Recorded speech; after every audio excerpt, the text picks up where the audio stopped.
আমি সেদিন নিজে দেখছি, আমার কলিজা ছিঁড়ে গেছে। আমি নিজে দেখছি ওই দেবিদ্যার রাস্তা দিয়ে আসতেছি, বাজারের মধ্যে জ্যাম। হঠাৎ আমার নজর জানালা দিয়ে বাহিরে দেখলাম একটা স্কুল পড়ুয়া মেয়েটা আপনার স্বাভাবিকভাবে জড়সড় হয়েই হাইটা যাইতেছে সামনে দিয়া। ঠিক মেয়েটার এক হাত পিছনে একটা ছেলে আপনার এই বড় মোবাইল দিয়া, মেয়েটা হাঁটতেছে মেয়ের মতো, এই জানোয়ারে পিছন থেকে ভিডিও করতে করতে মেয়ের যাইতেছে পিছনে। আমার মন চাইছে জানালা খুলে বলি, বোন তোর পিছনে কুত্তা লাগছে,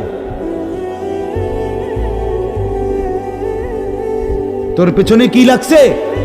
কুত্তা লাগছে, তুই তোরে কুত্তা থেকে বাঁচা। বলেন মুসলমান এত নিকৃষ্ট হয় কিভাবে?